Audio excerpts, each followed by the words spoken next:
Hello, আসসালামু আলাইকুম। সবাইকে স্বাগতম আমার নতুন ভিডিওতে। আজকে আমরা চলে আসলাম আপনার ঢাকার মোহাম্মদপুরের বছিলা ব্রিজের এখানে। বছিলা ব্রিজের এখানে চন্দ্রিমা হাউজিংয়ে একটা সুন্দর ওয়াকিং পার্ক করা হয়েছে নদীর পাড় ধরে, তুরাগ নদীর পাড়ে। বেশ ভালোই।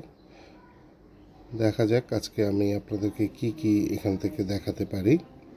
আমরা বেসিক্যালি আসছি চন্দ্রিমা মডেল হাউজিং হয়ে, নদীর পার বলে এটাকে। আপনি খুব সহজে মোহাম্মদপুর বাস স্ট্যান্ড বা মোহাম্মদপুরের যে কোনো জায়গা থেকে যে কোনো রিক্সাকে বললেই নিয়ে আসবে।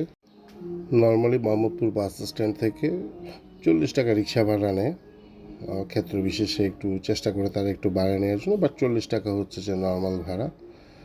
সো আপনি নদীর পাড়ে এখানে চলে আসবেন। এখানে বেশ কিছু রেস্টুরেন্ট আছে, দেখতেই পাচ্ছেন, এই যে ফুডি, এভরিডেজ, আর কিছু ছোটোখাটো সিঙ্গেল দোকান আছে, চায়ের দোকান, কাবাবের দোকান, চটপটি ফুচকার দোকান, সবগুলোই আছে।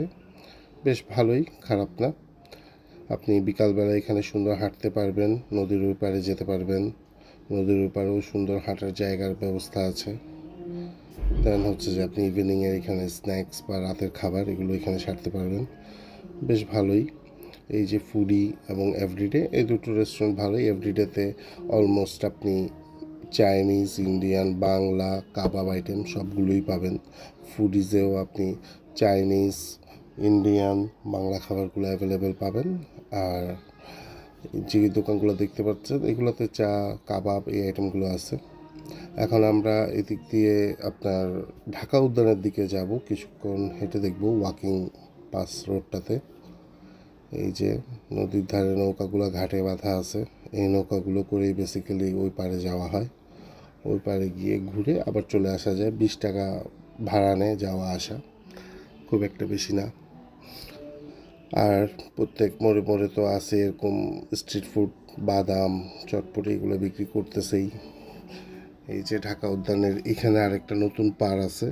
এই পাড়টা এত ডেভেলপ হয়নি, বাট এখানেও একটা পাড় আছে। সেটা এই যে আপনার স্ট্রিট ফুড বিক্রি করতেছে, বেলুন বিক্রি করতেছে, এগুলো তো থাকেই।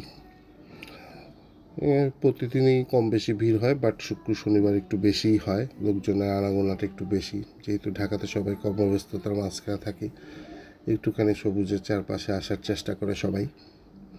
সো আমরাও আসছি আজকে শুক্রবারে। বেশ ভালোই ভিড় আছে এই আর কি। এই ওয়াকিং পাস দিয়ে হেঁটে হেঁটে আপনি চাইলে একদম গাবতলী পর্যন্ত চলে যেতে পারবেন। আর অপর সাইডে এটা আপনার আপনার কেরানীগঞ্জের ব্রিজের সাথে গিয়ে সংযুক্ত হয়েছে।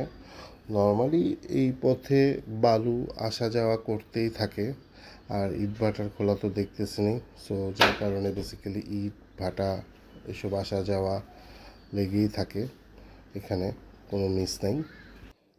বিকালবেলা আসলে এই জায়গায় হাঁটতে বেশ ভালোই লাগে। নদীর পাড়ে বসে আপনি এক কাপ চা খান, দেখবেন আপনার ক্লান্তি সব দূর হয়ে যাচ্ছে।